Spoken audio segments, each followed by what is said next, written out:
Island of Gems. Lloyd, why don't you tell us how to play Island of Gems?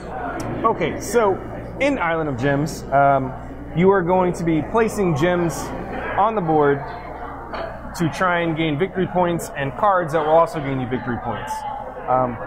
The kind of catch to the game is that the game is broken into 9 areas of 9 squares each. So depending on where you play in that square determines which other 9 area you have to play in. So if I play it in the top right, then the next player has to then play somewhere in the top right of this next region or something. Next region, yeah. Okay.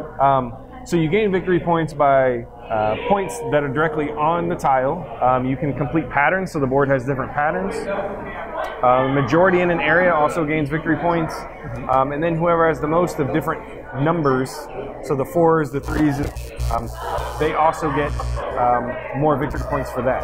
Okay. At the beginning of the game, everyone's going to get one of these hidden objective cards, which kind of tell you what you're looking for to gain victory points. So they're typically majority.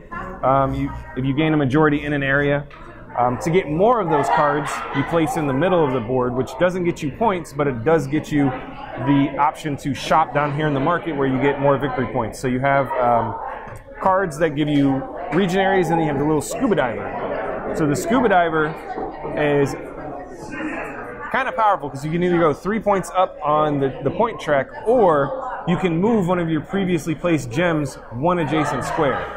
So that can help you take over the majority, get back into the middle to gain a new card, so that the little scuba diver is pretty versatile. The game also comes with kind of a variant rule where you roll a die and you set up the game a little bit differently. You get different points.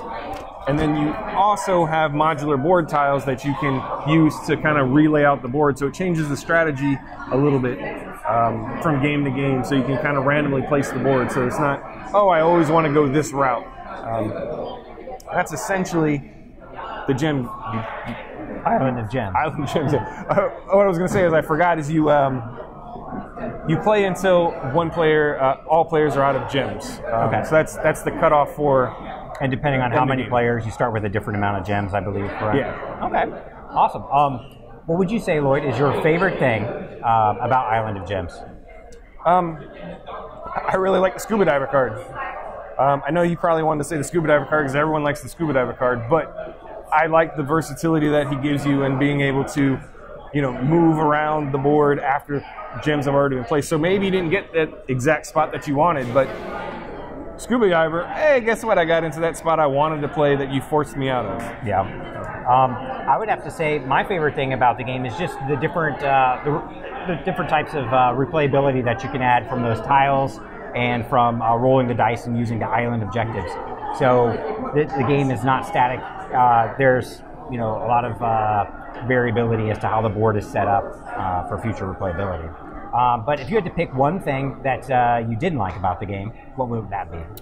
I kind of felt that in the 4-player game that we played, my decision of where I made you play, I couldn't really affect the player next to me or the player over there. I was only looking at the player right across from me. And then in turn, I just felt like the ability to affect that guy or the person directly to the side was a little bit limited, just because of I can force you to play there, but that kind of doesn't really determine. Like you have no control over the other players except the one immediately to your left or something. Gotcha. Okay. And if I had to pick one thing that I didn't like about the game, it's that there weren't enough scuba divers in the game. They really added a really cool aspect where you can, like you said, go for either those patterns or go for the majority or jump on some points or grab some extra cards. And I wish there were some more of those. So hopefully there might be some more in the final version. Again, this game is going to Kickstarter very, very soon, Island of Gems. So make sure you look for it when it comes out.